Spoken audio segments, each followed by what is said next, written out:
Hello and welcome to Starcodes Starcast. I'm get to interview one of my friends, Sam Reynolds, and there's been some to do in the astrological community for the last few months, asking some really good, tough questions that we all need to ask.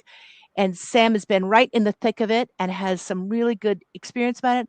We wanted to talk with Sam about what our astrological community and other spiritual seekers can do to wake up and create truly more inclusive and safe environments for real open dialogue and for real egalitarian learning. Because if we make any one faction of our community feel unsafe and uncentered, then we all lose. Our scope gets tiny. And I think, my theory is that this is a key question of Pluto moving into Aquarius, Neptune in Aries, and Uranus in Gemini. We'll talk about that.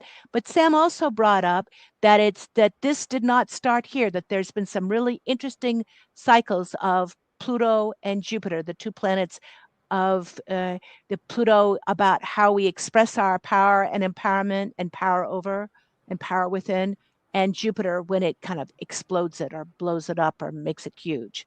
So Sam, what do you tell me more about your concept of how that Jupiter Pluto cycle? One, welcome. Thank you for Thank coming you. Thank back. you for having me back. And it's good to be back to be with you again. I just saw you in person a few months ago here in Santa Fe. So Yeah. that was really great to connect with what Hmm. was one of your homes for a Yes. while.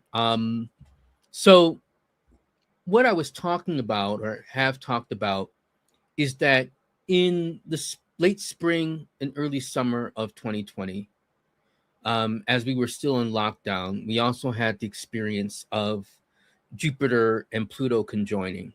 Mm-hmm. Mm-hmm. And what happened during that time is that more folks had access to folks in the astrological community, folks who had not had that experience Because because we we all were went pretty much online. online, right?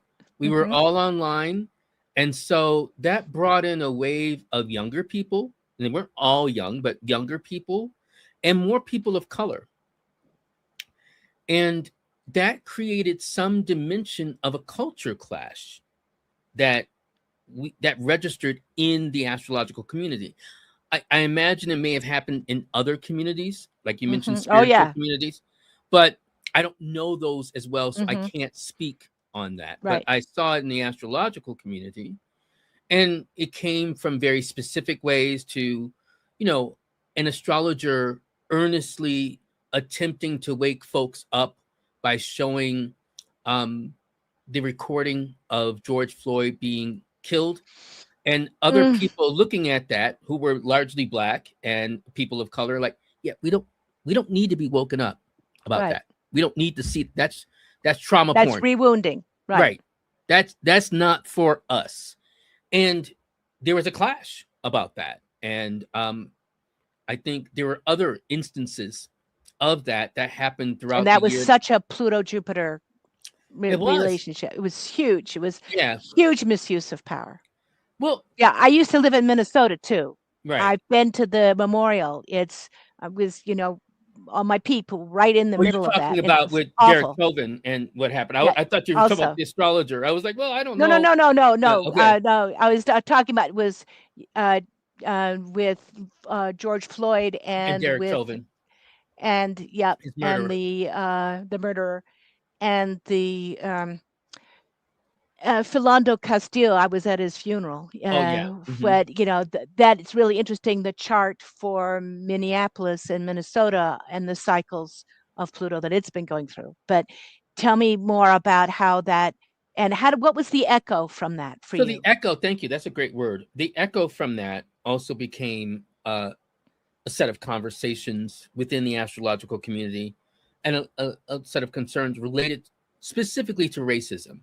And Mm-hmm. so I went on the astrology podcast with Chris Brennan, and we talked about racism.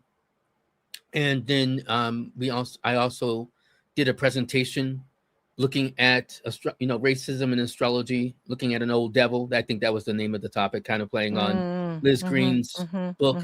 And I even brought up a passage from Liz Green's book, and some other things that I had experienced. And for your listeners, it's like, well, why is he qualified to talk about racism? I mean, and then I just do these voices in my head. It's not. I'm not trying to clown anybody in specific, right? Well, because I have 2 degrees in African American studies, and so I've spent a good portion of my lifetime studying the formation of racism, racialism, and other things related to that. And what I will say is a lot of people don't understand racism. They think it's something that has always existed. It has not. They think they collapse with other forms of discrimination, like, ethnocentrism, which has pretty much always existed as much as we documented history. Not realizing that it's something newer in America. Would you just, for the audience, define those terms, racism and ethnocentrism? Ethnocentrism is the preference that one has for your own ethnicity, as it's designated by those folks. Discrimination is going beyond the idea of prejudice, where you actually have a certain disposition that is biased against a particular group of people or set of people. And discrimination is more about acting on those prejudices or creating systems of power that discriminate or use those aspects of bias to reduce the life chances and life pursuits of those involved. So racism is a specific form of that was developed largely from, we could say some measure of its origins is from the 18th century, but it really becomes institutionalized in the 19th century onward. There were Black people and other people enslaved before that. Yes, that's true. I mean, that is anti-Blackness, but the idea that we have these 3 races, that there's the Caucasian race, that there's the, what now we would say Africoid, but it was classically the Negroid race, and the quote unquote Mongoloid race, which is now what we would say is Asian or Oriental. That was also the bygone term for it. Those 3 races. And really it was an attempt of some philosophers to merge ideas from the Bible, like the sons of Noah, the 3 sons of Noah, with evolutionary thought. And the discoveries related to understanding the possibility that we had evolved.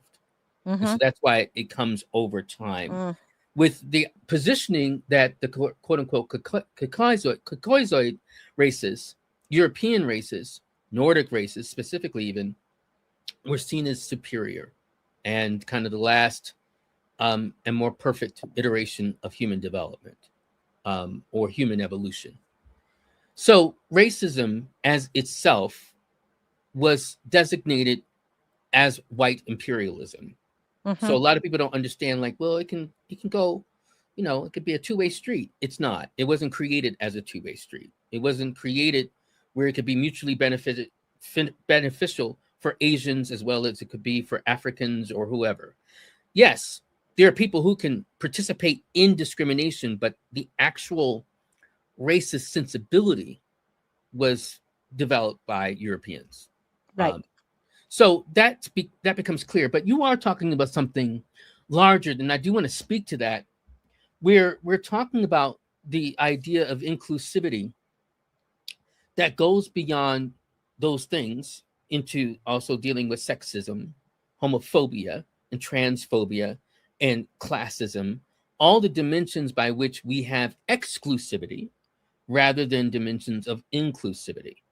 So even though, yes, the focus from 2020 and then now what we're dealing with or started dealing with in 2026 involved racism, and we could say some dimensions of anti-Blackness, I think in terms of the astrological community, we're talking about this in a larger sensibility of inclusivity. And that becomes our mandate. Now, the question becomes, but why? And this is something I dealt with pretty much starting from when I got actively involved on the organizational level with the quote unquote astrological affinity space, or what we could call the community, from 2013, when I Mm-hmm. got on the board of ISAR. Mm-hmm. And ISAR is the International Society for Astrological Research. And one of the pushbacks I had on attempting to diversify was like, we're not putting out any signs at our conferences or our meetings to say that we can't have people of color or gay people or whatever. So what's your issue? What are you talking about? And it took me a while to kind of figure out what was really the problem with that. And I don't think that really sprang into being or consciousness, full consciousness for me, until around 2015, when I started working with Laura Nalbandian, Mm-hmm. who had just inherited from her mom. Her mom had just passed NORWAC, the Northwestern Astrology Conference, and she wanted to also diversify the experience of the conference and in being more inclusive. Mm-hmm. So Mm-hmm. she, without getting too much in the backstory of that, she contacted me and said, "Can you help?" And I was like, "Sure, I've been wanting to do this." And so we, starting from 2015, and now even continuing on, and it'll continue into 2027 for the next NORWAC, inshallah, um, is that we started a diversity scholarship, which was to bring in people of color and also queer folk, um, and folks who have been marginalized, especially economically, who have not been able to attend a conference. And that has been a wildly successful program because it's also brought people into the community like Cameron Allen, like oh my God, I'm blanking on so many people. Katia Perez Fuentes, Janelle Belgrave, um, um, Mecca Woods, just a whole bunch of, I mentioned Cameron, but also Colin Bedell, Mm-hmm. who also was a keynote speaker just this past year. And so it's brought in a whole different crop of people, including a lot of young people who felt it was safe. Like, okay, Excellent. Sam, so what did you learn? Well, I think it's true. We weren't actively excluding anybody at these spaces or in these spaces, but we weren't inviting them. Right. So the difference, and I think this is what becomes important related to going forward, is how are we extending open invitations to Mm-hmm. Mm-hmm. diversity and holding space within these communities, whether we're talking about spiritual communities or the community I know best, which is the astrological one, quote unquote mainstream astrological community. How are we holding space to bring in different kinds of people? And what that means is some aspect of listening. Yes. So the the problem often, and this covers the spectrum, meaning when I say the spectrum is where I also have to listen, I have to be curious, I have to ask questions, because yes, I may know a lot about racism, but I don't know as much about the experience of being white. And you're like, well, do you need to? Well, yeah, to better understand each other. I don't know as much about the experience of being gay or trans. So that means asking questions, listening. And the best way I might put it, which might be the Mars in me to say it this way, but I'm going to say it this way, which is, it's not about you, boo, Yeah. right? It's Can not. I Yeah, tell go you on. one my story here on that is I think that even beyond listening is shifting centers. Right. And I think that the listening is essential, and the curiosity, which is what I see often missing. Being curious, not just that you've invited them to your table. Now be curious about who they are and what they're bringing to the table. But I remember, my mate is a trans Native American. Okay. So I've had some interesting views from the other side and get a lot of my questions questioned. But I remember a play in Minneapolis when I was living there, which has the largest urban Native population in the country. And one of Hyde Erdrich's sister is Louise Erdrich, but Hyde Erdrich is an amazing poet, and she'd written a play about Native folk. It would go back and forth between Native kids in modern day reservations and a group of Native kids that were taken to Europe back in the 1800s and treated like, oddities. And they would go back and forth. There were a few white people that were in the play playing various characters around the edges. And the director was from India, who was directing this play. And he came out at the end of the play and he was talking about it. He said, these actors were, very sympathetic to our cause here, and they still could not stay out of the center. I directed the play, so it was always the people of color. It was the Native folk who were in the center of the stage, and the white people would say periphery, and they couldn't do it. And I thought that, and they finally got the hang of it, but that was extreme. And they talked about it openly. That was not their training. Their training is to stay center stage. And I thought that is what I've seen in powwow spaces and in the Sundance space that my mate is part of, that you trying to let people, the white folk, really support and listen and get out of the middle and make it not about them and not about their pain or their sorrow or their worry or their point, but really listen, was just really hard and always a great learning experience. Absolutely. And I think the other part of that is to realize that you can participate in some acts of discrimination without that totalizing your whole being. So, for instance, Right. One particular astrologer, who I'll try to keep his name out of it because I think he's gotten a lot of flack, and as I think it's also can become distracting in the conversation. I agree. But this one particular astrologer who experienced this flack that we were talking about over the last 3 weeks, one of the things he said was like, well, I'm not a racist. And I think that trying to avoid that label is missing the point. And I, said as much to him, which is like, it's not so much that you have to be labeled as quote unquote a racist as much as you participated in an act of racism. Same thing for someone who participates in an act of transphobia, in an act of sexism. Mm-hmm. It doesn't have to mean, well, I'm completely transphobic. It can be not your identity, right, and still be part of an action that you learn, like, oh, I didn't know that was transphobic. Correct. Exactly it. And I think that becomes also a critical part of this awareness for those in spiritual communities. Rather than trying to defend some other aspect of being, deal with the act or how how it appears to folks who are in that particular group. And I think that also becomes that's important. Such a powerful learning. Yeah, that becomes also very important because one other thing I observed in the astrological community as response to kind of the fire, the conflagration that kind of ensued, was people saying like, well, I don't, largely white people, like, well, I don't think what he said or they did was racist. What makes you an authority on that? Yeah. Right. One of the things I said when I first came on here is what makes me an authority on talking about racism. Right now, even with that, it makes me more of a academic authority, but it doesn't necessarily mean I am with that authority, because I didn't want people for you or even for me, like, oh, well, she had this black guy come on because he's black and I guess he knows about racism, which is not true.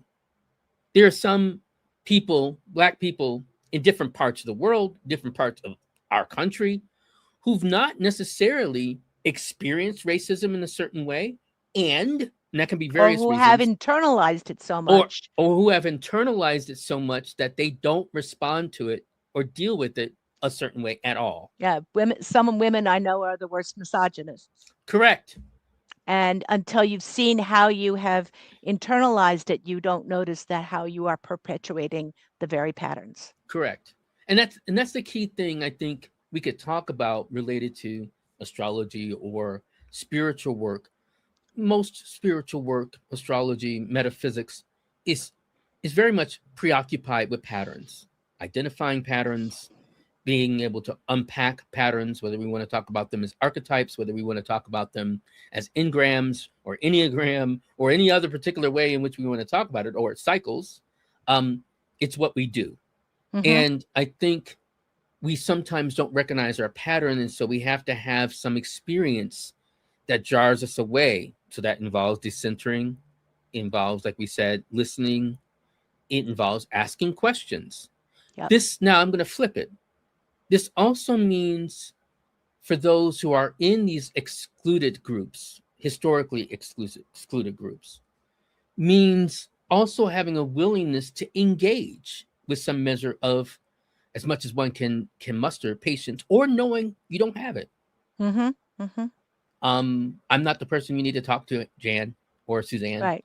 Right. I'm not here to do your work and train you all. I'm not. Yeah, that's, knowing that you're not that person, and that's fine. That's okay. But Or this is not the moment.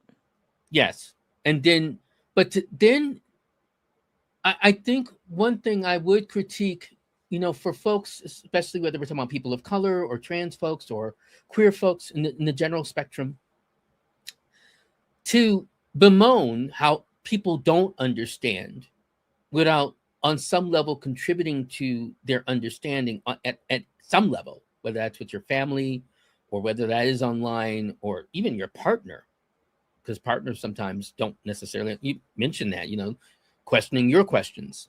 Yeah. I think then you may become part of the problem. How are you contributing to the solution if you're not willing to engage at all, and you just want to kind of, I'll say it, you want to kind of hold precious your own exclusion. Interesting. And I think that becomes its own challenge. And there's emotional curves, growth, development that also has to happen with that, which can happen in the therapeutic space or with their therapeutic interrogation or self-interrogation or self-examination, which, there's a wide open swath of things that one can pursue to be able to do that. But I think it is important, which I've done, reason why I'm able to engage folks in a larger, wider, whiter astrological community, because I'm willing to, I've asked questions. I also seek some measure of understanding. And then, yes, I do have some clarity on some particular topics. Like when someone says to me, like, well, anyone can be racist. I'm like, it's not true. In this sense, anyone can participate in discrimination, but that's not on the same level of racism. Ooh, right? Good. Because Yep. you don't understand the complete nature of racism itself then. And so, but then, and then also the question about apologies. I think the other thing that becomes important is, how do we talk about actual restitution? How do we talk about actual repair? And that does relate to what we're talking about related to diversity. Right. But it also relates to the simple skill of learning how to apologize when you've made an error. Which would save many marriages, right? Yeah. Let alone groups. One of the things that surprises me about the astrological community, which it shouldn't, because, we don't always have adequate training related to what we do or how we understand things and all the things that we can get into. So that's more, that could be a commission for orgs where they're going to do either more DEI training or anti-racism training or anti-sexism training. All these things can become important in dealing with that. And they're very specific. So it's not just under the umbrella of like anti-discrimination training, unless that's going to be also a number of days. But I think in terms of an apology, it's recognizing some simple things like what? Well, one, recognizing that you've done harm. That pain was caused. That pain was caused. And it's not qualified, meaning some people think they can give an apology like, well, I'm sorry if I hurt your feelings. Yeah. I just told you in our mutual language, you hurt my feelings. So why are you saying if I've hurt your feelings? What you're trying to do is kind of put it more still. Or I'm sorry that your feelings were hurt, meaning your more feelings like were hurt. You hurt your feelings on right. me. That's not about me, right? like because you were offended doesn't mean that I've offended you, without recognizing, well, if you want to deal with connection and if you want to deal with repair, then you are going to sincerely talk about how that happens. The other thing is recognizing your intention isn't as important as you think it is. And that I usually give a more dramatic example. Like if you hit somebody by backing up with your car and you didn't like, oh, I didn't see you and I didn't intend to hit you, it doesn't stop the damage that's been caused. Yeah. The version I use is if you broke my leg is still broken, whether you meant to or not. Correct. Now, it will hurt more if you intended to break my leg. That's malevolence. But my leg is still broken and needs repair. Correct. Yeah. So a lot of people will start talking about, well, I intend to do. I'm like, that's not the big conversation. It's important to understand your intention, but that's not the other thing. That's not. The other thing. Don't stop there. Yeah. The other thing. Your guilt isn't the point. Right. And I feel like everybody's avoiding the guilt, centering themselves rather than whether or not I intended. You are hurt. How can I help? Correct. And then I think the next thing is where you are committed to doing things differently and better, where you are willing to demonstrate that you will avoid such harm in the future. I'm an old preacher, former preacher, so that would be like repent, right? Where it's one thing to have confessed one's sins. It's another thing to say like, well, I am committed to not keeping along that path. So now we're not talking about sin. We are talking about where one has done harm and wanting to do some measure of restitution, repair, and change related to how that harm has been caused. Those are some of the basic elements, I think, related to an apology. And I think it's also to deal directly with the person who's been harmed. So there was one particular astrologer, different case than what we've been talking about, who felt harmed by another astrologer. The other astrologer, I guess, who did the initial harming, came to recognize that they had done the harm, but they didn't apologize to that person. They just made a general statement of apology online, but didn't address the person who had experienced the harm. That's also not a great apology, right? It's not a good apology. Forget great. So I think those elements become important for us to learn to deal with aspects of repair. The other thing I might suggest, by the way, I should say this too, like, well, why are you qualified to talk about these things? How do you know? The other thing is my undergrad is in public relations. So dealing with crisis management. Yeah, you're just perfect person to be in the center of this. Go ahead. Right. Because I'm like, I can see all the things that have gone wrong here. Right.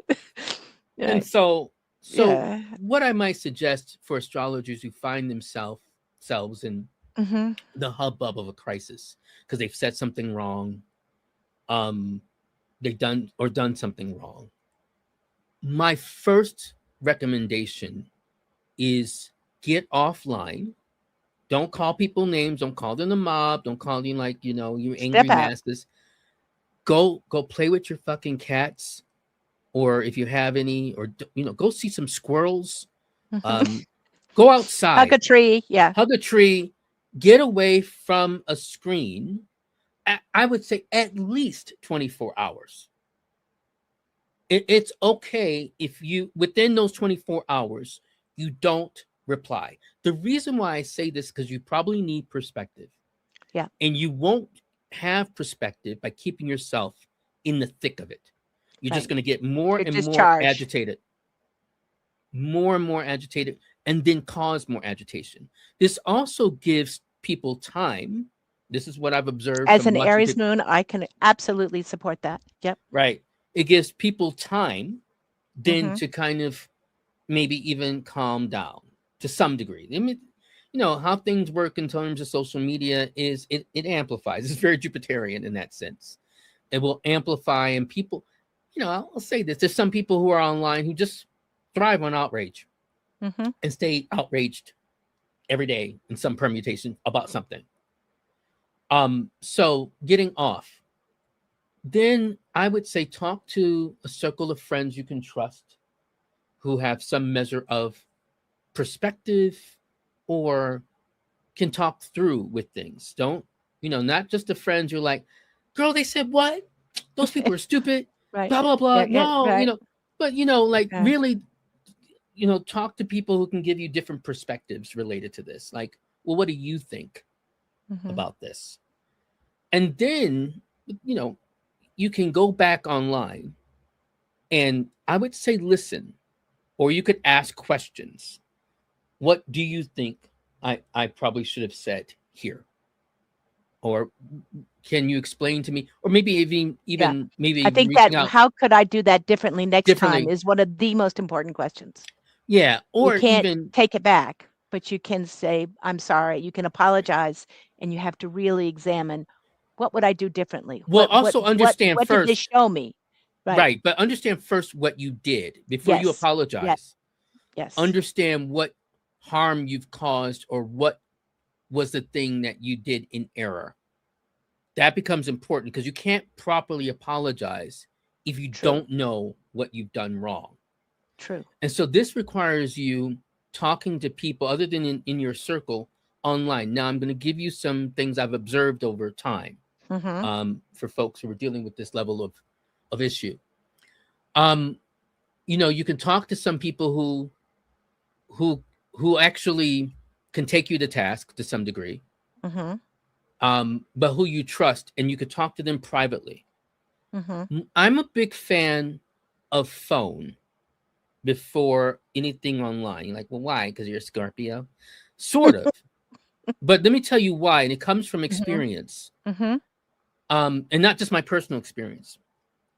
The reason why you want to kind of connect by voice or in person, because if you do things, by, words or kind of typing in, or there's a paper trail. And what can happen, because some people may have different, I won't say morals, but different ways of thinking than you. What I've seen happen is that you may believe you're having a private conversation with someone and you think it's going toward repair, but they will say, like, well, these are receipts, and then publish them. That I've Mhm. And seen. take them out of context. Take them out of Or they context. can. And I see that how people communicate when they are not playing the audience can be very different, and that you want to step away from the audience and really make it a soul to soul connection. And then, like I said, it might be best either if you can't have that in person or Zoom or, by phone, be careful of doing it just online or even by DM, because people will Take it out of who don't know you context. and take it out of Right. context. So, and that's not just being scorpionic or paranoid. It's kind of like Common dealing with sense. common sense Mhm. of communication. So that would Mhm. be my one recommendation. The other thing is that once you've understood where you've caused the harm, decide on whether you are going to apologize. And I say that because if it's not sincere, it probably will read as not sincere. And So it if will you don't feel backfire. right, and if you don't feel sorry, don't be sorry, literally, Mhm. and don't fake it. Right. That would be, you either could say, you could say, giving yourself time. I recognize what people are saying, and I'm going to contemplate more um, Mhm. to Mhm. better understand or get perspective. Mhm. Right?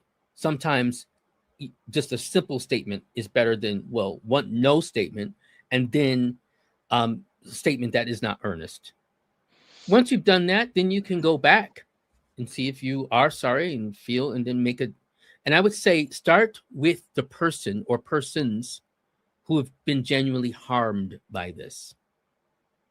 And that might be where you reach out for another private conversation, which again, either you can start with by phone, or if you're going to do a DM, be sure that you're very careful with your words, knowing that they could be, you know, weaponized or used in a different sense. But start with the person. The reason why I say that is that when you start making a public apology without addressing the people or even the person who experienced the harm, it seems performative, and it is. Mm-hmm. It's not genuine. It won't read as genuine. It's like, well, who are you talking about? And I want to take it back a little bit to the astrological community. I expect more out of the astrological community because they have this perspective. They have the ability. They've been working with this skill to stand back and look at the big patterns. Mm-hmm.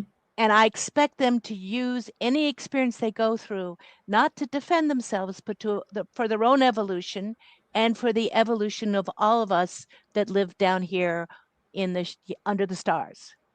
And so that I think that how do we take it down to learn and grow from this, and how do we see this in a bigger perspective, is an inherent calling in our field. And it should be. So I expect more from them, and to do all the things that you're describing, to step away from the performative aspect of it, and to look at how do I really grow from this? How do I really evolve from this? I agree with you. I think the idea of having expectations, this is the Scorpio and the Virgo talking, Yeah. and very Martian, like, well, step up. And Yeah. I think that's It's laudable. work. Who It's cares? work. Right. Right. Do It's it. laudable. But one of the Mm-hmm. things that's also what we have to acknowledge, you and I and others who are listening, watching, Mm-hmm. that some folks may also come into astrology without that level of humility. Speaking of Pluto, and I love the way you talked about Pluto in terms of, how did you say it? Pluto, power over, power with, Power within, power within. over, the use and abuse of power. Okay, great. I think some people come to astrology seeking more power than knowledge. And Yeah, Pluto's got its hook. and it gets the hook into them. And I think so they may approach this with that same issue of power. I've seen this a lot, and I'll say it. It's not always true, but I've seen this often with men who thrive more on being right than loving or being loved. They Yep. will tell you in a heartbeat, it's like, well, you're never going to get married. And I'm just looking at your chart and blah, blah, blah. Like how do you know It's that with bullshit. certain, right? How do you know that with such certainty? I've even had a male astrologer say to me, like, well, astrology allows me to see the mind of God, which was interesting because this person also ended up in jail for squatting, and it was published in a newspaper. And I'm an asshole. I can be, at least. And I wrote him and said, like, well, why didn't you see that in the mind of God? What happened that you ended up in the newspaper, for squatting in someone else's house? And so I think there is something where astrologers have to be willing, to look at, like, well, why am I doing this? What do I want related to this? And, especially when issues like this surface, what am I dealing with? Like, it is a powerful tool, but you have to actually use it to ask those questions. And on yourself as well. And if you don't, I think that, the squatter gets arrested, that our boomerang, because we are speaking out and we have these tools, that the karmic kickback can be more intense for people who say they're on the path than anybody else. So do your work, or the work will do you. And that speaks to your point, as a matter of talking about astrology as vocation, not just a job, a calling. And so, yes, we can expect more of ourselves. And this is kind of, I was just talking about this with my fiance, who's an astrologer. She was talking about Firmicus Maternus, talking about, what's expected of an astrologer. And I think, and that's also true from Valens, and we also have that from William Lilly and Christian astrology.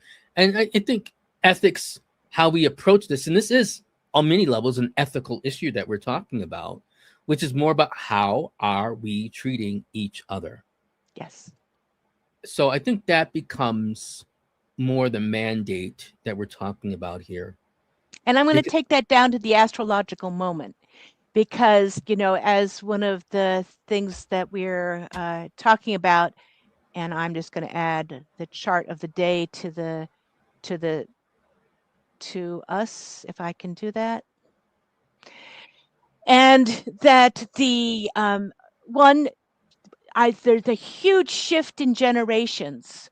And I'm seeing this in how do we respect and learn from the last generations rather than throw them away. But it's an important shift as all the outer planets have changed signs within a year and a half.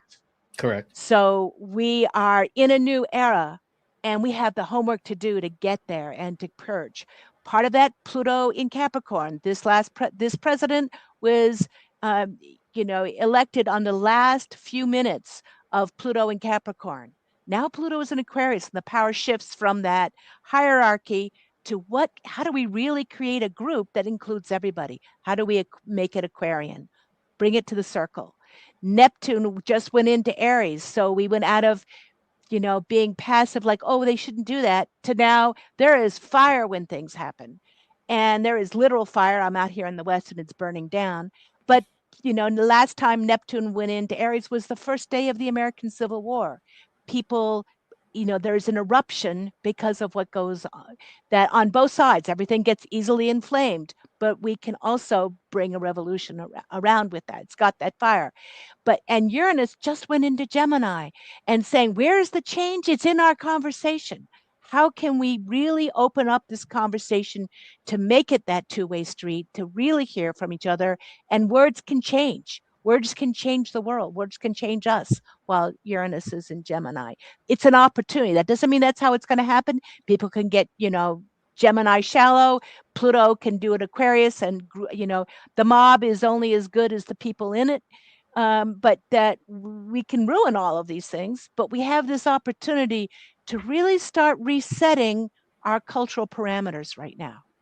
And I'm hoping that our community, the astrological community, can take this time and do the homework that you've just been describing so beautifully. Thank you. And yeah, that's spot on. I mean, it's interesting, last month, at the end of last month, we were talking about Bravo's basket or cradle, whichever term you prefer. And that was, drawing on the sextiles and trines that you were just talking about between these outer planets. The Jupiter opposing Pluto, but sextile to Uranus, with Uranus sextile to Neptune, and Neptune they were all at sextile 4 to degrees. Pluto. Yeah. And that day, so was the moon. Yeah. So there becomes this moment of like what we're holding space for. How we might define it. And, different. I haven't read what Barbeau has said himself, so I'm not going to speak on that. But, and I will at some point. But the fact of the matter is, it was ways in which we could talk about how we're holding or not holding space. And I think it now becomes imperative for us to have a conversation, as you said, about holding space. The other thing about Pluto in Aquarius, it was also the ascent of the Bill of Rights, which, in terms of talking about its significance, it's a massively significant thing now. Even though it can be suspended during wartime, it is a way in which we're talking about something really Aquarian, giving power to people. Where you can't experience reprisal from the government in terms of freedom of speech. Now, a lot of people misunderstand what freedom of speech is about. They think, oh, I can just say anything. No, you just can't say anything without consequence in the general sense. But the government is not going to come and like, well, we're going to arrest you for what you just said. Like that's to the president, right? Okay, you're gone. You're going. That's not something that the government necessarily can do unless you become very specific. Then you might get a knock from Secret Service. But, and I hope I don't get one. I didn't say that I was calling for it. I just said, there's certain things you can say. That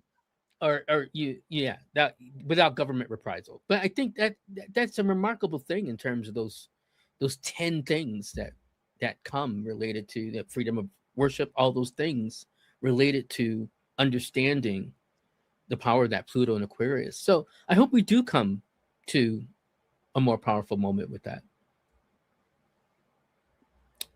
So anyway, but thank you for showing the astrology of the moment. And we got the eclipse coming up, I think the very Yep. next day. So We have depending the on where you eclipse are, coming up.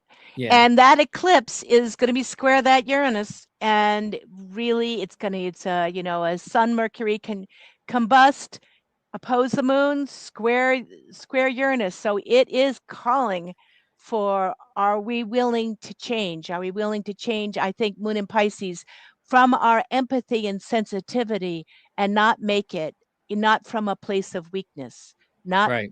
go into victimhood, which Moon in Pisces can do, but to really use the gift of that Pisces moon, the sensitivity, that awareness of what's going on around us. I'm The other thing hoping. I want to say about that before we go is that this is also the anniversary of the March on Washington in 1963. And what's Oh, interesting is that the sun was also, at 4 Virgo, and so was Venus. So it was her, on my we're talking about the Venus Mars. star point, Mm-hmm. the Venus star point from Ariel Gutman. Yep, yep. It was also that particular moment, and was also related to, in terms of, appreciating that moment. So there may be some things that we're dealing with. And I talked about this because I gave a talk on the astrology of the March on Washington at NORWAC this past May. Ah, And fascinating. so Mm-hmm. there is, we may be dealing with this moment with a lot more reverberation. So, yeah, so we're pretty timely. Beautiful. And and it's just beginning. That I think that basket in June, July triggered the beginning of a process that we will see unfolding for years. Yep. Oh, Oh, oh, there you sorry. go. Okay. There. I No, was it's trying to okay. remove the I got it. eclipse and just put you back. There. You eclipsed me. I I was didn't eclipsed. I was eclipsed. And it's funny. I got to be careful because that is along my ascendant descendant axis. So, Is it? It's yeah. right on my Mars. So Okay. so I have to watch that myself. Yeah. And so Yeah. my Mars is 5. Watch your We'll work steps. on that. Yep, Okay. work on that. Yep, not driving that day. And I hope, but I have found that with eclipses, it acts like astrological acupuncture. It triggers us, but if something is not overripe there, it helps shake out fruit that should have happened a long time Yeah. ago. But it doesn't necessarily trigger, things that were unexpected. So it feels like where things are stuck, they become unstuck, for better or Yep. for worse. There we go. So thank you so much for Thank you for engaging having with me. me. Yeah. And I guess I'll catch up with you another time. And online. I'll see you in Norwalk. I mean, at UAC. UAC. Right. Yeah. I guess I'll Right. see you in a few days. All right. All right. I'll give you a Take big care. hug. Okay. Big Bye-bye. hug. Bye-bye.